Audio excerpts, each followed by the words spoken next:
Ladies and gentlemen, welcome to Turn Right Machine Works. My name is Keith, and here we are back at the Rutland, and this is Steam Wagon Hoe Part 3. Alright, now I know it's been a lot of other videos and some other projects and stuff like that come in, and it's going to steer a little bit in between me getting on Nathan's project here. But we're progressing right now on it, and I'm getting ready to set up between centers, and that's what we're going to be doing here. We're going to be setting up between centers, and I'm going to show you how I'm going to do that here on the Rutland. We thought we had a dog plate, but we don't have a dog plate, but we do have a face plate and a couple other things here. So what we want to do, we're going to grab our center here, and I'm going to bring you in a little closer. How's that?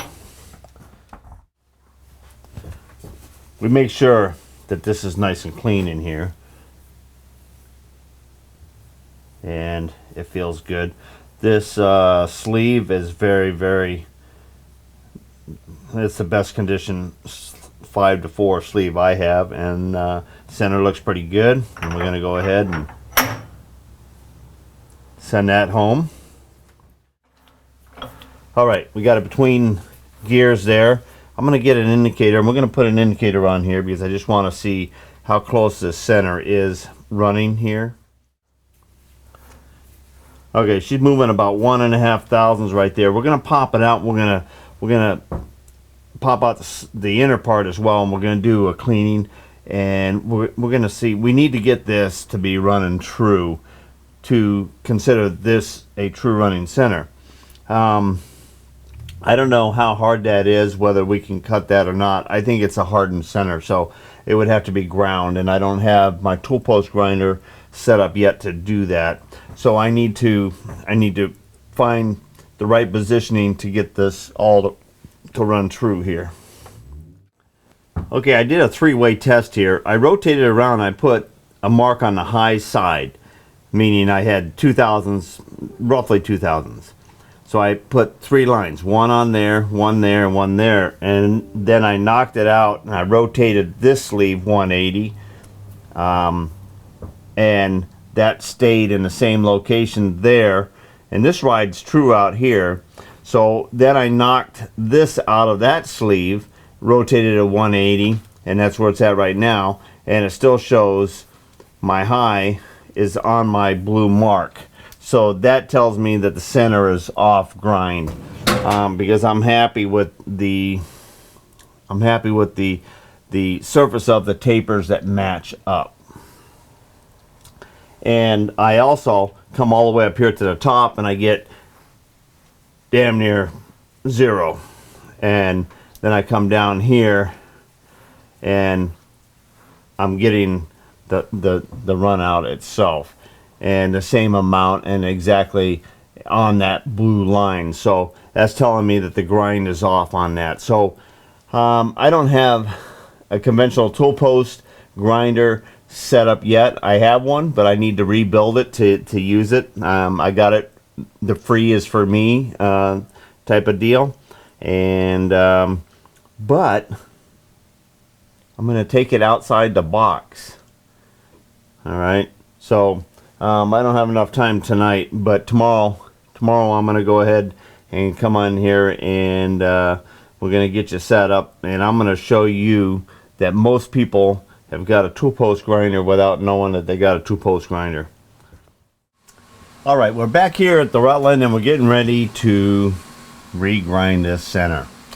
Alright, now I said I had a tool post grinder, and this is an old Dumore, and listen to these bearings.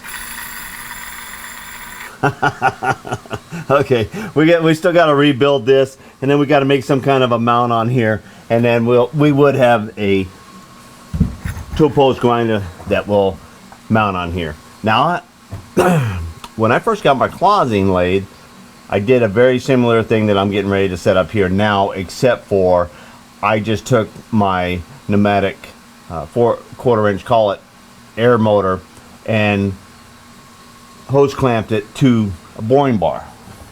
I had a boring bar similar to this, and I just had it sticking out, and I hose clamped it to this. Now what I've done is I went ahead and took my plasma cutter and cut out a piece that I could actually clamp into a tool holder, and gave it 2 radius supports that would support both ends of the air grinder. I'm going to bring you in close so you can see this, and then put 2 hose clamps on it. And this pneumatic tool actually has an airflow control, which actually goes all the way from on or off to on. I put a small stone in here because we're going to be coming up right close to this edge right here, and I just want if I have a problem getting up to that edge right there, I'll just fade out and I'll just worry about the grind on the tip here, because we're only going to be using it in our center hole anyway. And the runout is on the end. We proved that already. All right, so let me go ahead and put this on here, and I'm going to bring you in close. We're going to set the right angle. We're going to get this plumbed up with my air. I just got a quick connect on here, and we're going to get something to catch the grinding dust. And I'm going to go ahead and I'll run this and I'll coat this up with some Sharpum, and so we can actually see the grinding going on. Okay, the first thing I'm going to do is I'm going to swing the compound to match our 30 degrees off of center. And if this mark is correct, and that's the if, so because this lathe actually has quite a few marks on it.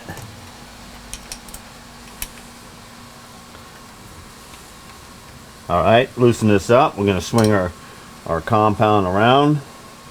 I mean our tool post around. All right, I hope that's not going to be in the way from my air, my nozzle right here.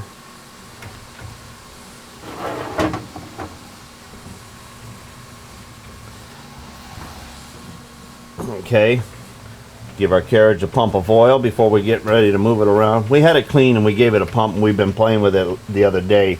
So, all right, we're in there close. I think I'm just going to angle it just a little bit more here.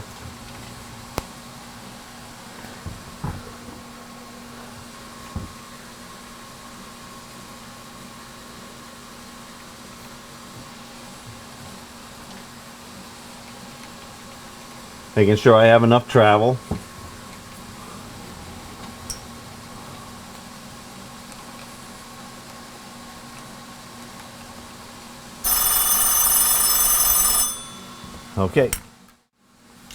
Okay, I really adjusted you in so you'd have a pretty good window of this process here. And I'm coming in here with a rag. I'm going to take it out of feed, so the lead screw's not going to be turning, so I'm not worried about this rag hanging over.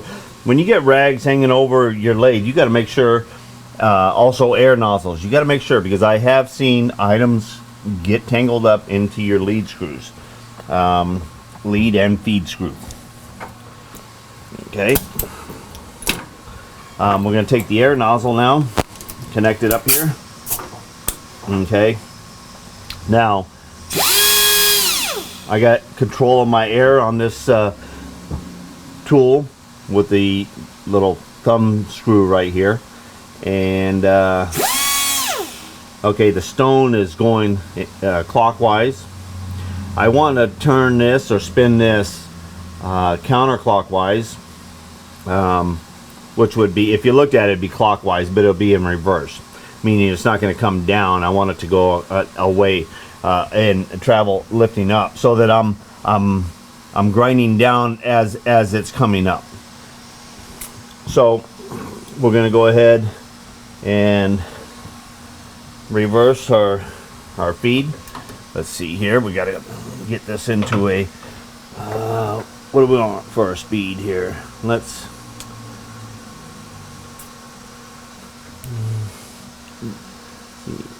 be on 1.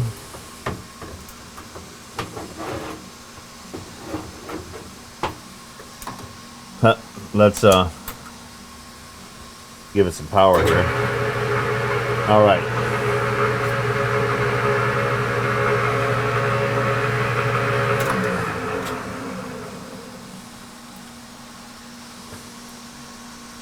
That's just a little growly there.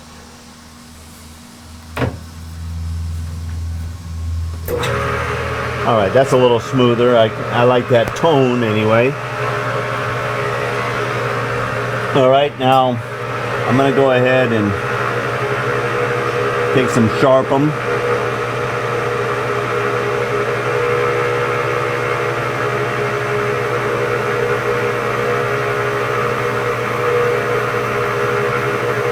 Alright.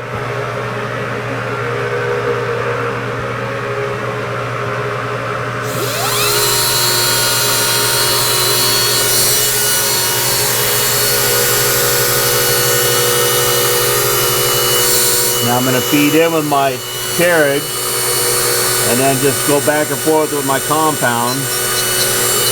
Alright, I just touched it so we're skipping. Now you can see that we got the run out. Let me zoom you in a little closer. Okay, I'm going to feed about 1/2 thousandths here.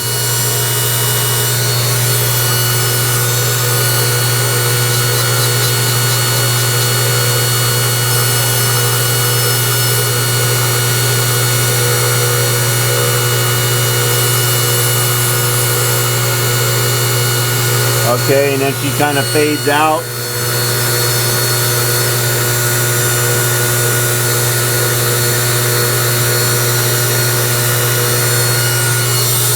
Okay, feed in another 1/2 thou.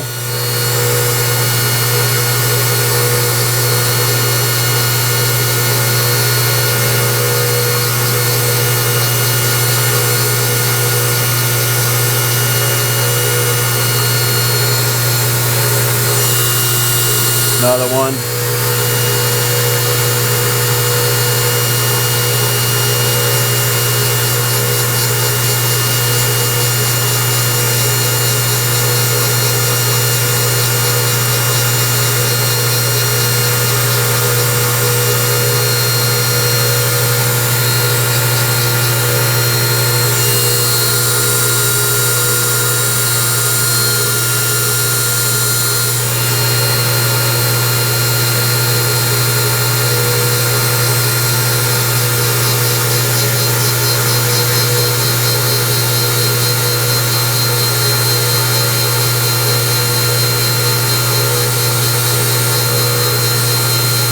I don't know the quality or the grade of this stone, so some of it may be wear.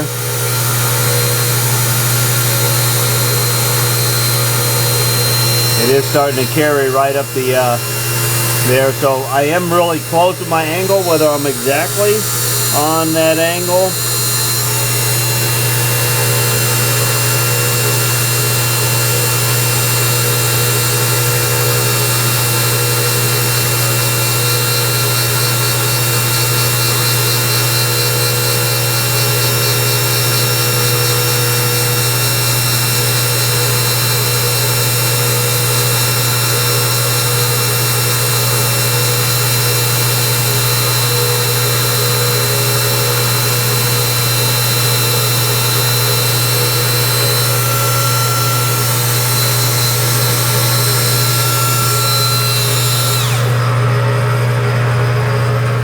I'm going to go ahead and oil up on the air motor. I don't want it to go too much without some oil on there. And let's just get between a couple gears here.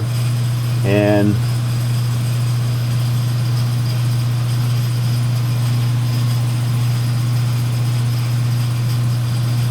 well, it definitely shows that we are grinding.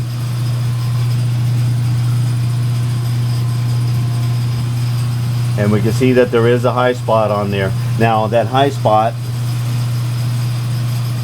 yeah, I didn't really mark my high on there, but I moved it in relationship to the, you know, there was a mark, and I had another one on here. But it's actually, it is high right here. But no matter what, we're gonna grind this, and we're gonna pop this out, and we're gonna rotate it, and we're gonna pop it back in to prove that our theory of everything was running true, and it was just an off center, an off grind on the center. Somebody could have just took it for granted, crammed it in there, ground it, used it, popped it out, and didn't care that it was uniform. that's possible. That can happen. All right, and let's get back into the gear where we were. And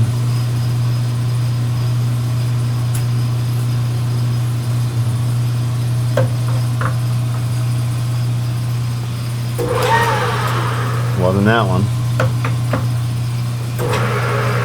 There we go. Okay, pretty cool. What it is this is radius or bald on the end here, and it probably took a while to where we start wearing an actual flat on the stone to where it can start carrying the grind cut all the way. It's not like we put a diamond in here and dressed this stone like we would on a tool post grinder, a regular grinder, or any grinder. When you're going to dress a stone, you dress it so that it runs true and smooth, and we didn't do that on here.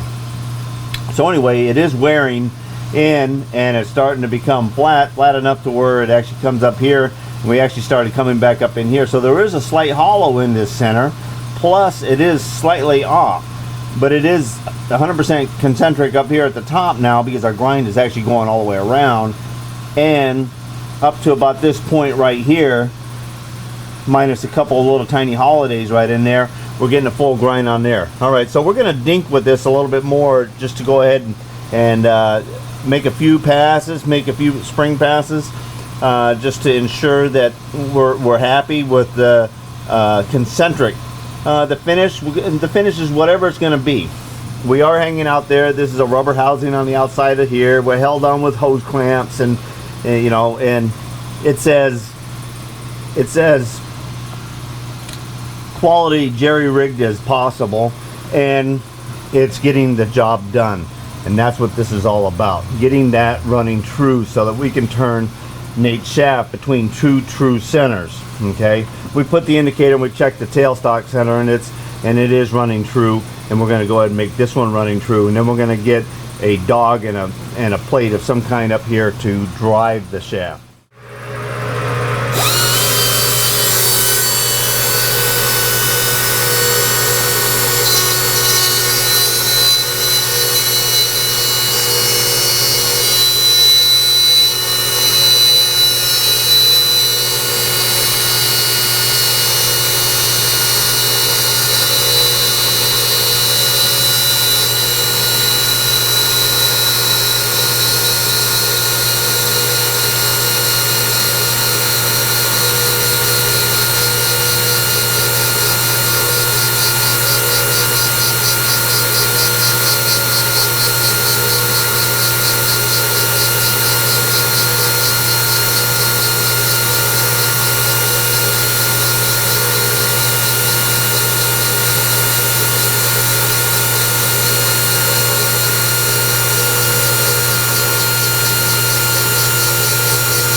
Okay, we're almost to where we're going to be satisfied with it.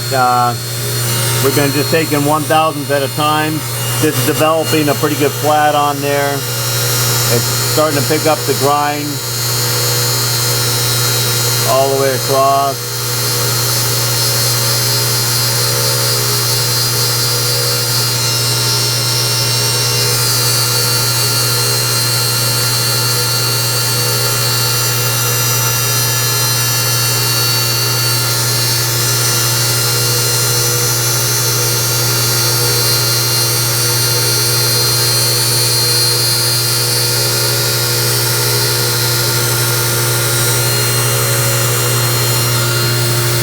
We're just feeding it 1/1000th at a time.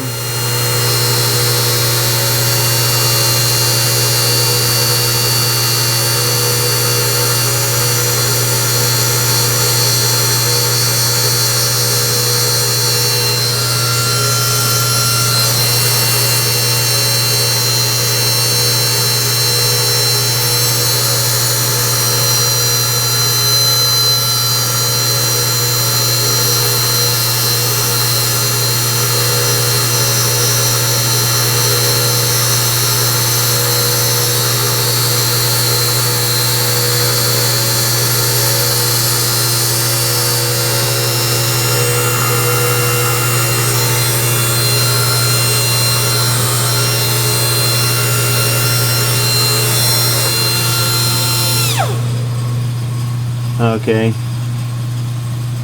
we can live with that finish. That looks pretty good.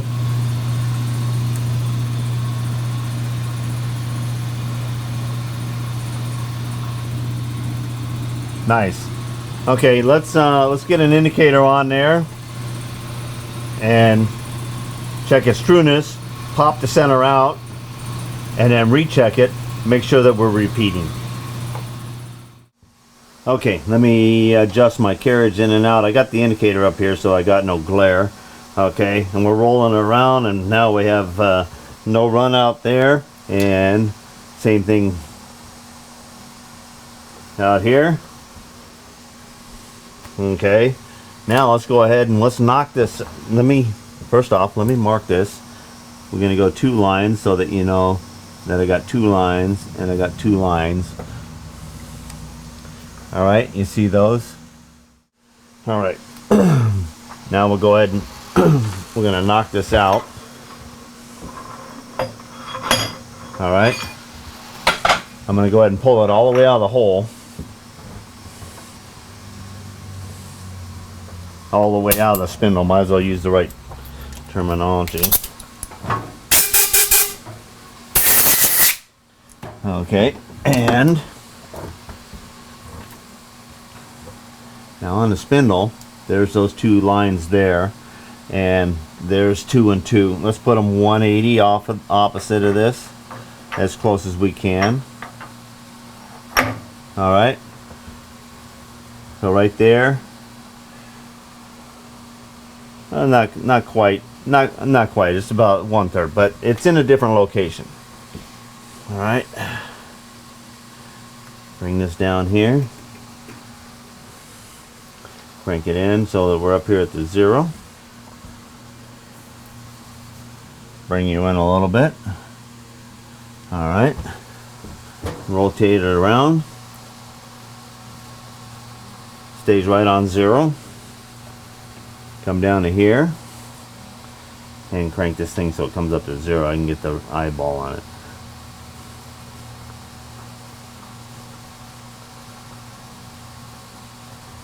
That is like, if it is off at all, it's like a 1/10.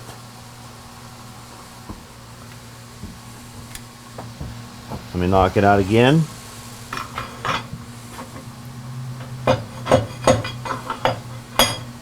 Okay.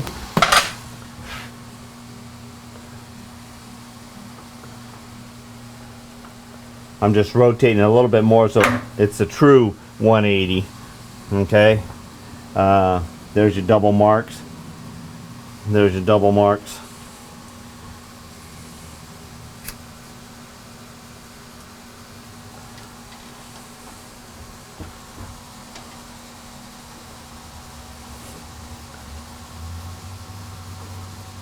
Okay, a tenth or less. Okay, I got a repeatable center in here now. This feels really good. It's really... All right, I'm going to go ahead and I'm going to line the marks back up.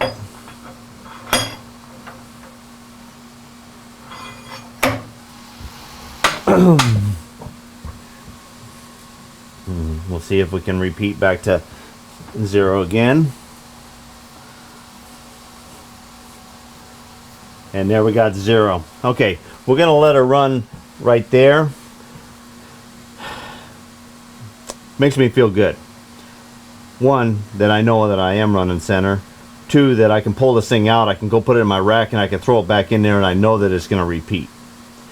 You should always check your center too. Even though you have one that repeats, you should check it. That way you make sure that you are installing it without a piece of debris in the bore. Taper fits should be no interference. It should be locked metal to metal. You get something in between and it will steer things off.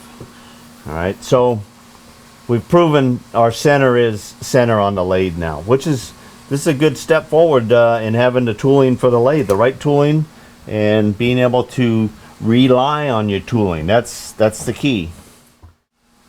Okay, let me clear this off and clear our rag here and regroup, and then we're going to go ahead and the next thing we're going to do is we're going to set up a faceplate that will allow our dog to engage into the plate to drive between centers.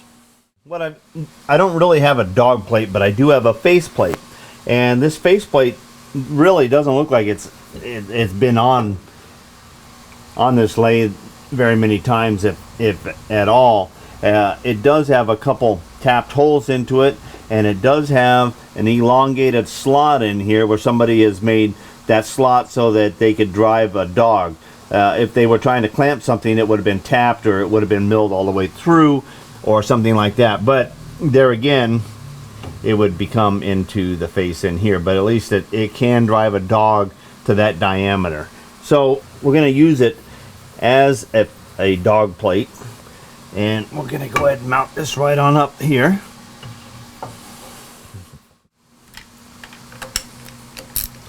Okay, and our center sticks out from that face about 900 thousandths, which should be enough. Now we're going to go ahead and put some of our lube on both centers, even though we're going to run the live center in the tailstock. So we're going to go ahead and add some of that, and we're going to slip a dog over this, which will drive it. Now a dog, there are different shapes of dogs. In fact, I'm going to go grab a couple of my other dogs just to show samples of them. Okay, there's a set screw in here that actually sets up in here, but they could be square, and there's a square one in the other two dogs here that I use. But typically it's a bore, but it actually has almost like a V block on one side, and most of the time that's on the dog side, the dog leg side, and that's how the dog gets his name. I believe personally it's because of the dog leg, meaning comes out from your part and then kicks on over, and the back shape of a dog's leg kind of resembles that. Dog leg is in a lot of other terms as well, to dog leg it over, and so on. So here's one here. Here's another one where I couldn't reach into the jaws far enough, because sometimes you just hold a piece of stock, you turn a center on the end, and then you're going to drive it that way. There's a lot of different ways to actually create your center, and there's a lot of different ways to actually grab the drive. But sometimes you got to stick it in between a set of jaws. So I have this one here extended with a little piece of pipe. I just welded on there, and it does have the square drive on here. And I always turn a nub on the end or relieve the threads so that you don't smash the threads if you have to get this out and change it out or whatever. This actually came in a collection of my tools, and I dressed and I cleaned this up. This is a really cool one, because this is actually a clamp, and it actually has V's kind of made on both sides here. And the square heads draw it in.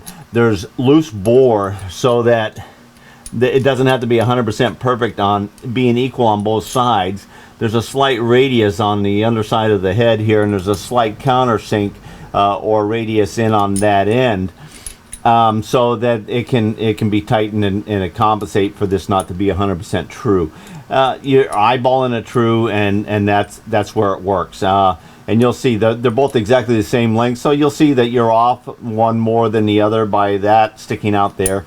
And it's got a pretty nice little dog leg right here, and I think this may actually fit in here fine. And even if it's in this area right in here, we'll still be able to drive it because we'll be into that slot. So I think this is going to be a good combination, and I'm going to enjoy working with this style dog here. This is an oldie but goodie, and this is fully adjustable, and you can also run this on square stocks, which would be nice too. You can hit the flats or hit the corners into there. All right, so I'm going to slip this over the end of my shaft. Oh, I almost forgot about the lube. I get it asked all the time, but this is CMD is the manufacturer of it. Anti-scoring extreme pressure lube number 3, and it's just always been about, as far as I can, ever since I first learned to turn between centers, and the old timer handed me a tube of it. I think this is like 2 or 3 tubes in my lifetime that I've had. I've actually gone through one because it didn't last my storage capabilities, meaning I lacked a little bit of finesse on storing it. All right, slight tension, and then I'll lock that down for right now. All right, we'll go ahead, and we're just going to bring this down to where I can move it around. Okay, and okay, I'm actually outside that diameter, so it can actually go in any of them, meaning it can go in any one of these because I'm past that stage there. But that looks good. I'm going to run it right at the edge here so that I have most of my shaft out here exposed, and this end as close to the faceplate as possible.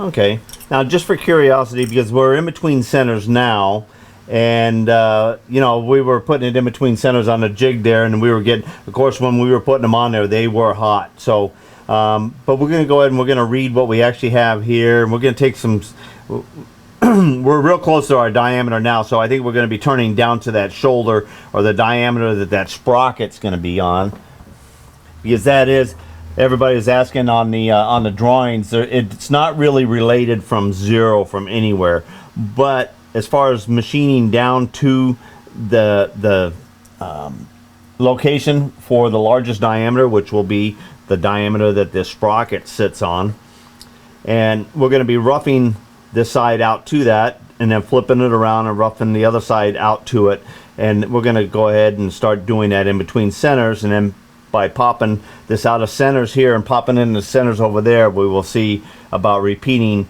dimensions or run out, running it on centers. I went ahead and angled this indicator here, and I get it right here. Okay, and I just realized something. When I lean in, the visor of my hat actually covers the light going down, so that's why you can see it without any shadows or any glares. See there, you can get a nice look at it. Okay, I'm rolling it over, and there's no run out on the center itself. All right, now see how the glare comes? I'm back out of the way. All right, let's go ahead and set this right up on here. Okay, come back in. And You can see we got about a thou and a half right there.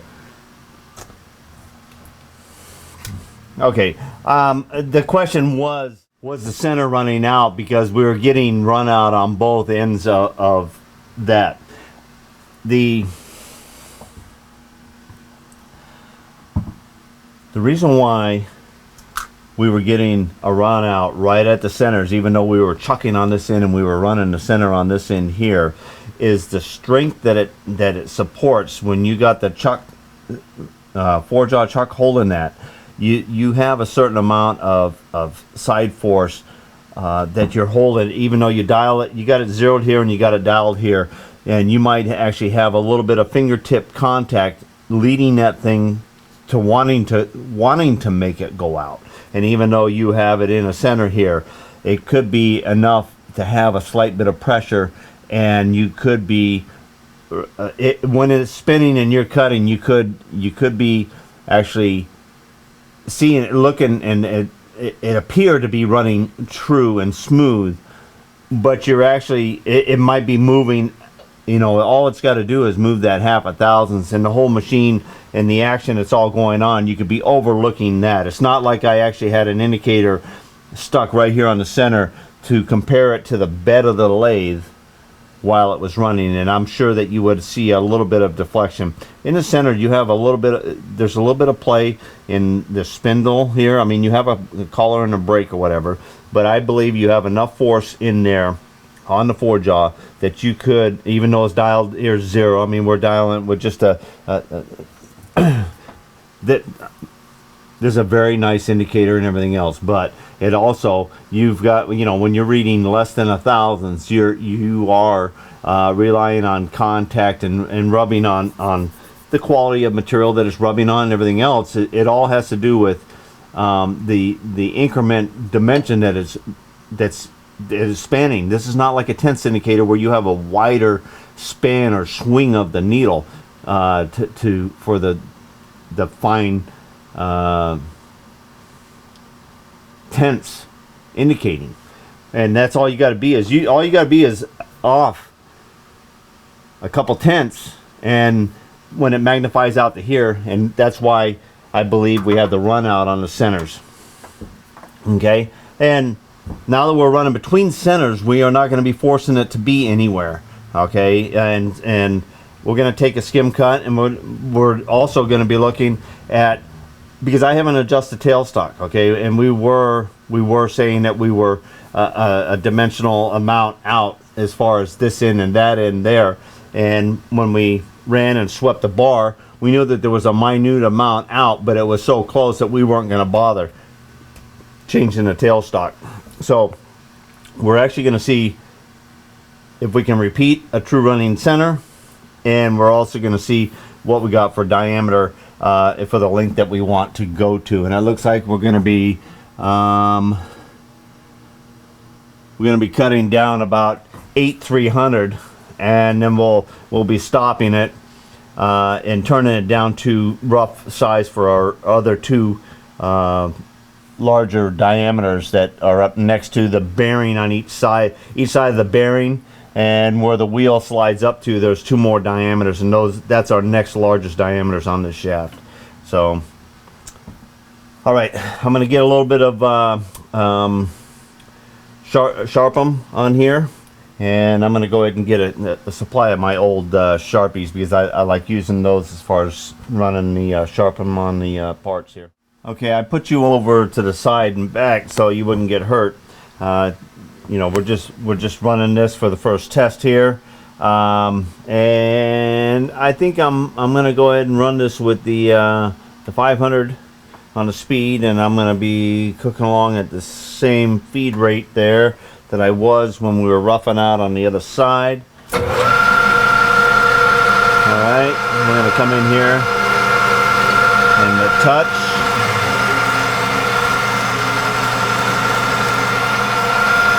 Now I've already I've already touched the tool bit here, went down to my line, and then I was happy with my dimensions of 8 inches 300, and I said 0 came back here. So when I touch here, I'm actually reading 8 300 on the positive side. So I set it so everything's positive here, and I set my diameter to read, and I reversed the direction that it was reading so that I could read down as it got smaller and larger as I came out on the face farther. All right. This is 25 thousandths on the diameter. That's only like 12. Let's see. Let's go 50 on the diameter. That's 25 a side. Here we go. Okay, she's starting to chatter at that speed. It didn't chatter right away. It was after it got started in there.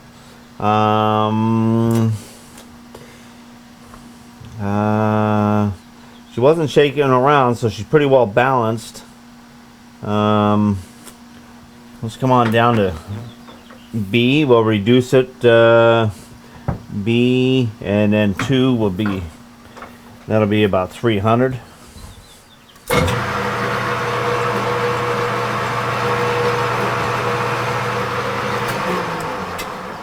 Now she's wanting to shake around at that speed.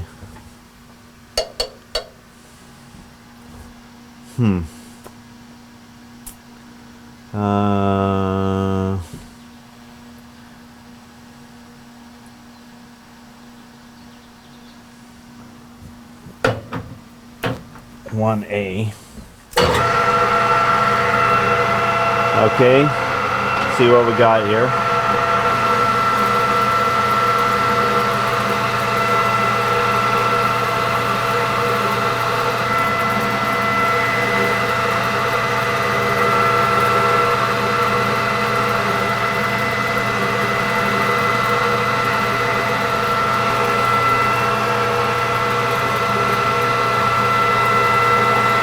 Chips are breaking and they're flying down pretty nice.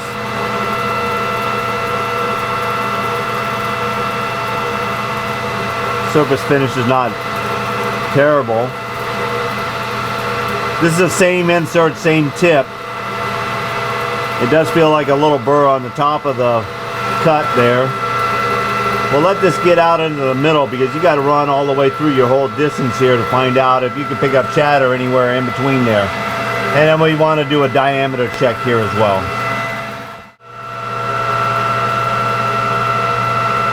I really would like it to run much more efficient than this. And when you get running in between centers, you lose a lot of your rigidity, and then that's when you just gotta trick it.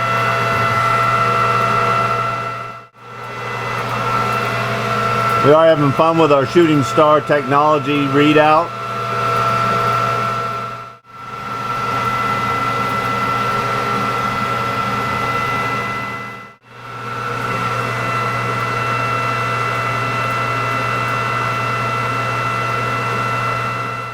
Okay, we're coming down the last half an inch here. 300. 200.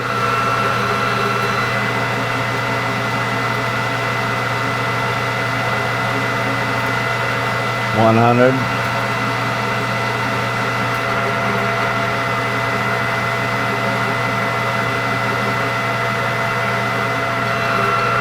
All right.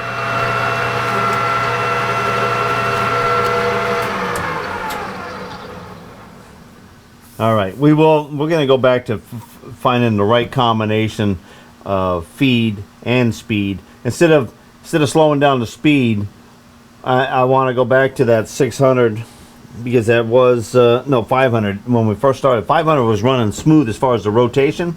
The thing was staying pretty well still. This cabinet has a real narrow base, and it really it does bite. It flexes. And you know, I can get some movement out of this thing if it's off balance. And so we're going to go ahead and we're going to try to jack up the feed rate and see if we can't pull a coarser feed rate and get these things whittled down faster. But our main goal is right now, or our check right now, is to go ahead and check what we have as far as taper running between centers. And we got 1 inch, 645, maybe a 10th light.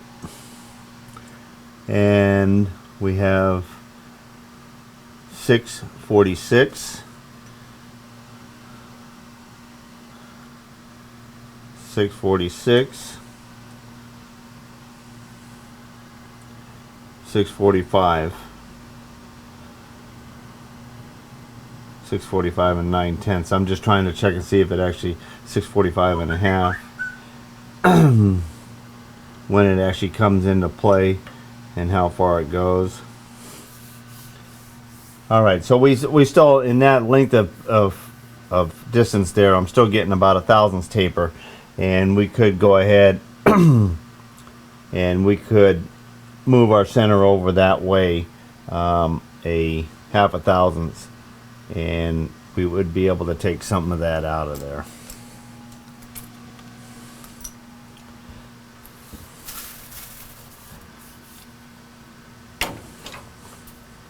I'm going to set up the indicator, and we're going to put the dial indicator on here, and I'm going to jack the tailstock over. Okay, we're smaller here than we are here, and I put my indicator down here because this is where we want to make the adjustment. There's about 1/4 of the shaft right in here between the center, so it is a little bit. We're going to need to go just a little bit more than what it says that we need, or it tells us that we need. It said that we're 1,1/4 of taper, and we're also not quite all the way to the center over here, so it's a progressive amount of that. And I'm going to shoot for moving it over that way. I'm going to shoot for a whole thousandths, and then we'll take another cut and we'll see where we're at. We may be a little bit on the strong side, but I want to show positive action. We're at 0 here. I'm gonna release the set screw on this side because this one pulls it. When you jack in, it pushes it over this way here, and this one over here, when you screw it in, it pulls it that way. So I'm gonna release this one here. Okay, and I saw it relax about 1/2,000th. And this booger is touchy with this brake here too as well. Okay, and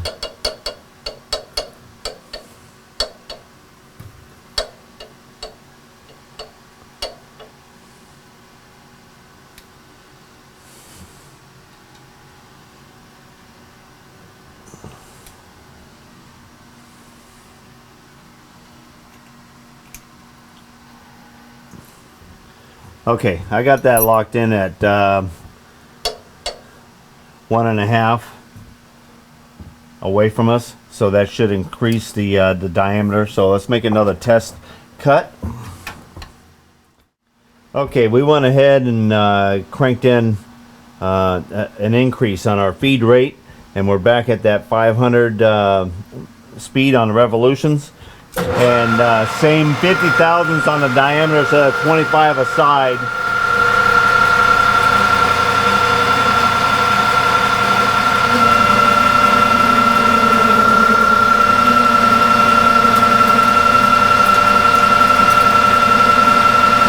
Right at the verge of wanting to vibrate, that one little area there.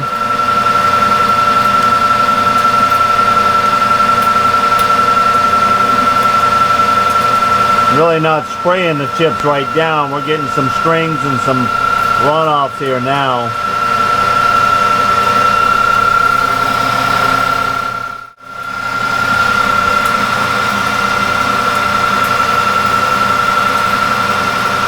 Those are the kind that get in your pretzel dish.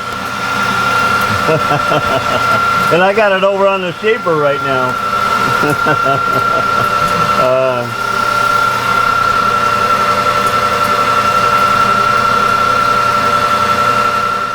We measured this, and we actually had 601 1" 601 and 1" 6 exactly. So we went a little bit too far because of the way this is springing.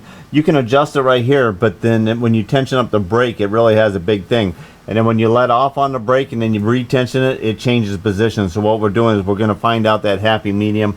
We went ahead and adjusted it back this away to help us with that that 1/1000th.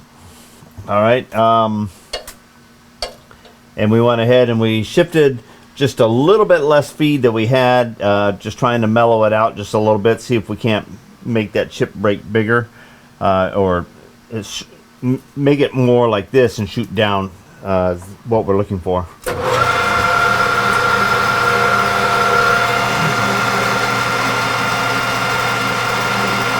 And we're just gonna go for 40 or 20 aside instead of 25. We're gonna give that a try.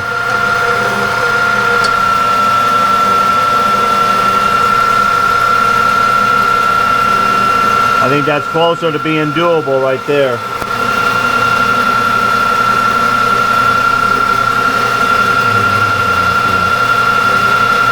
A better finish. It is vibrating just a little bit right here.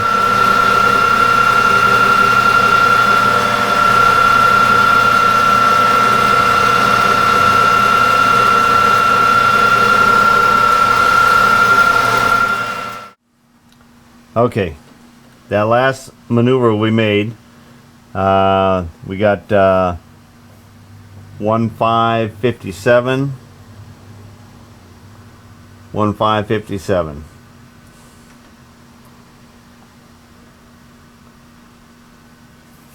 Dynamite.